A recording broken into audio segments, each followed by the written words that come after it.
निकाटा लक्ष्मा बाजा बजानी दूरा ठंडो पानी निकाटा लक्ष्मा बाजा बजानी.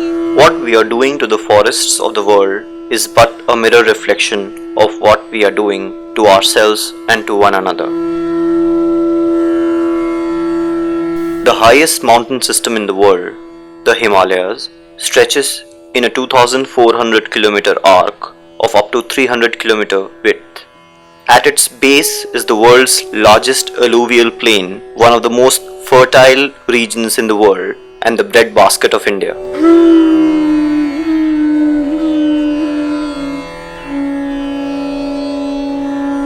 The Himalayan watershed is essential to the well-being of approximately 900 million people living on the Indian subcontinent, especially the people living in the Himalayas itself.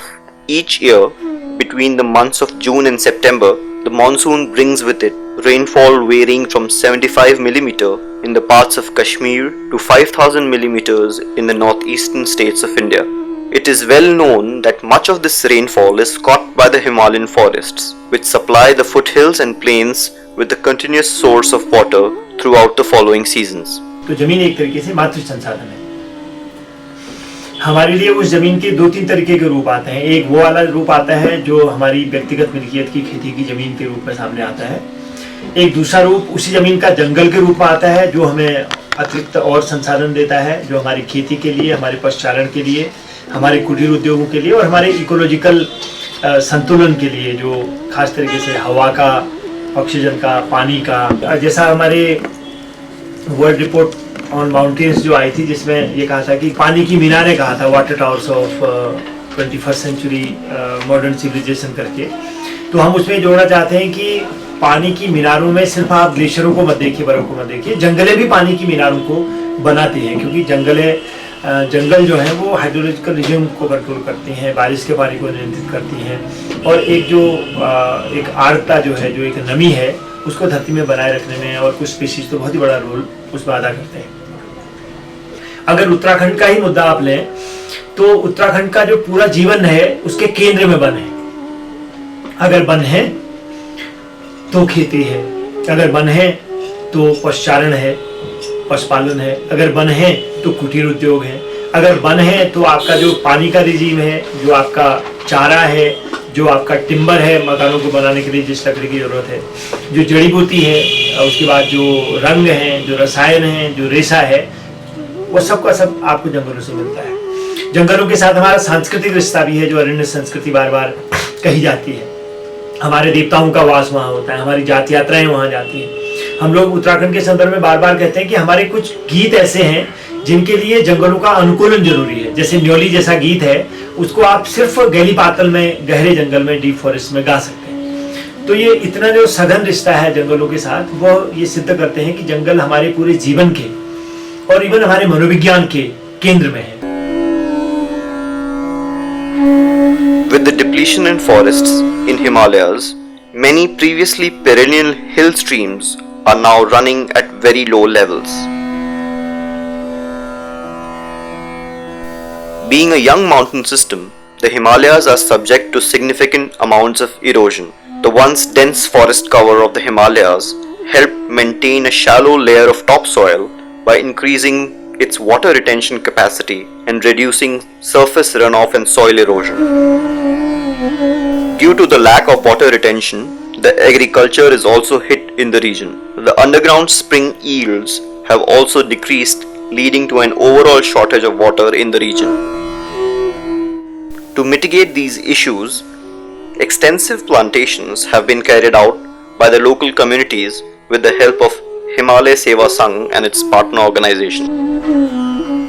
हमें छोटे पौधे लगा के बहुत लाभ मिलता है. हमें छोटे पौधे लगा के बहुत लाभ मिलता है. हम छोटे छोटे पौधे पाल के बड़े बनाएंगे, क्योंकि हमारे इस जीवन भी आगे जीवन, बच्चों के जीवन में भी और शांति मिलेगी. ठंडा, हमें पौधे लगा के ठंडा पानी मिलता है, हवा मिलती है और सूखी पत्ती से हम गाय बच्चों को चारा, हरी पत्ती से हम गाय बच्चों को चारा खिलाते हैं. सूखी पत्ती से हम गोबर की खाद बनाते हैं.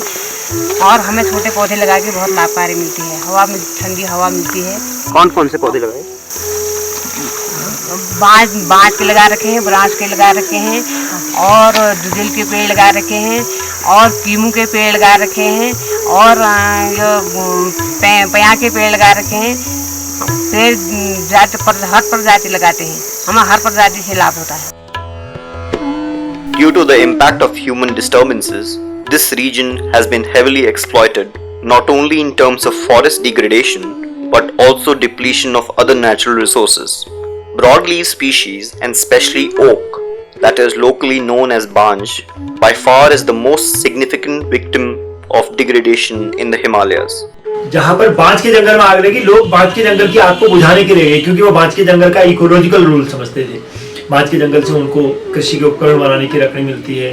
बांज के जंगल पानी को संभालते हैं, उसकी पत्ती काम आती है, चारा काम आता है, और बहुत सारा इकोलॉजिकल रूल बांज करता है। जंगली जानवरों के लिए उसके लिकाव से एक तरीके से फल भी मिलते हैं। Oaks also provide a wide range of ecosystem services, that is, soil formation and replenishing crop land fertility, maintaining the health of mountain streams and regulating the hydrological regime, helping stabilize local and regional climate through direct influences, and building up a moisture regime favorable to wild species as well as those of agronomic and horticultural value.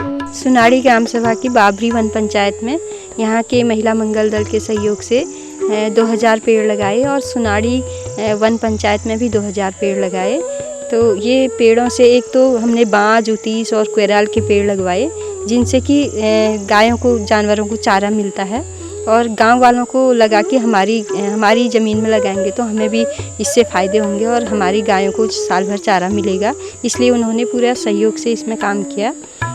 और इन बांज के पेड़ों से और उतीस के पेड़ों से पानी भी ज़मीन में बना रहता है। तो बांज का पेड़ तो बहुत पानी अपने में इकट्ठा करता है। और इसके अलावा गांव वालों को मतलब खुशी है कि हमारे लिए ये पेड़ हैं और हमें ही इनसे चारा मिलेगा करके, क्योंकि बांज का पेड़ उस समय चारा देता है जिस समय कोई भी हरी घास नहीं होती है। जाड़े के मौसम में इसमें पत्तियां हरी होती हैं, तो इस चारे का महत्व उस समय है। और भीमल वगैरह के पेड़ भी उन्होंने लगाए घर के आसपास। यहाँ पे एक तो चारे की समस्या है लोगों की, बहुत दूर जंगल से घास लाते हैं। हमने चारे की घास भी दी इन लोगों को लगाने के लिए, और ये जो हमने पेड़ दिए इससे तो चारा जाड़ों में मिलता है इनको, इसलिए इन्होंने इसकी उपयोगिता समझी। और ज़्यादा जंगल पूरा चीड़ का है, तो चीड़ के जंगल में आग भी एकदम पकड़ती है, इसके लिए भी उन्होंने बांज के पेड़ लगाने की कोशिश की, बांज और उतीस कोयराल के। तो इसके फ़ायदे उन लोगों को लगे, और भविष्य में चीड़ के पेड़ कम हो जाएं और बांज वगैरह का ही जंगल ज़्यादा हो, इसकी भी गांव के लोग कोशिश कर रहे हैं। सभी महिलाएं आए और खुद आके उन महिलाएं ले गए पेड़ को।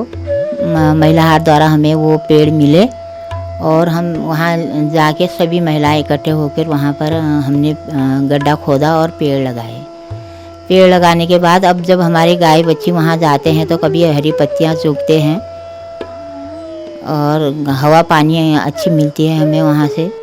Another very good example of a successful afforestation drive is in the village of Indwal, Tehri, Uttarakhand. जंगल के साथ तो ये गांव वालों का हमारा ऐसा रिश्ता होता है कि जैसे माँ के साथ बेटा का रिश्ता होता है। हम तो सोचते हैं मिलजुल के और भी जितना जैसा जंगल पहले था वैसा ही जंगल हम और बनाएं, मिलजुल के रहें, अपनी जंगल की निगरानी करें। अब पीछे पीछे के लोग कहते हैं क्यों भाई जिंदगी भर जंगली जुड़ के तुम क्या करोगे। हम अपने मन में सोचते हैं क्योंकि हमारी पीढ़ी तक जंगल बचे और हमारी पीढ़ी से भी और पीछे भी आगे भी बढ़े। और पहाड़ों की एक विशेषता ये भी है कि वो विकेंद्रीकरण के सबसे बड़े प्रयोग स्थल हो सकते हैं, क्योंकि भूगोल आपको विवश कर देता है कि आप विकेंद्रीकृत प्रयोग करें। तो जो पानी को, जंगल को, जमीन को और इनसे जुड़े हुए जितने और हैं वन्यता को नियोजित करने के जो विकेंद्रीकृत प्रयोग हो सकते थे, वह आपका भूगोल आपको विवश कर देता है। लेकिन हमारी व्यवस्था इतनी निर्मम है कि वो इस भूगोल के साथ संवादी करने को तैयार नहीं, इसको समझने के लिए तैयार नहीं। तो ऐसे क्रूशियल मौके पर जो हमारा समाज जन आंदोलनों के जरिए, अपने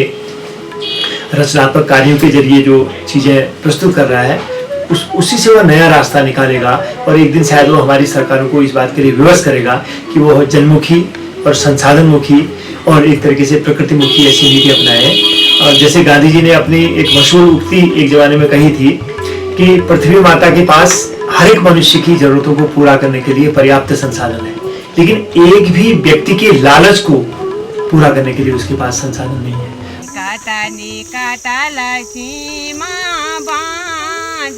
बजाने दूर ठंडो पानी, निकाटा लक्ष्मा बाजा बजाने दूर ठंडो पानी। ठंडी ठंडी हवा मिलली, ठंडी ठंडी हवा मिलली, ठंडो मिलो पानी। निकाटा लक्ष्मा बाजा बजाने दूर ठंडो पानी। निकाटा लक्ष्मा बाजा।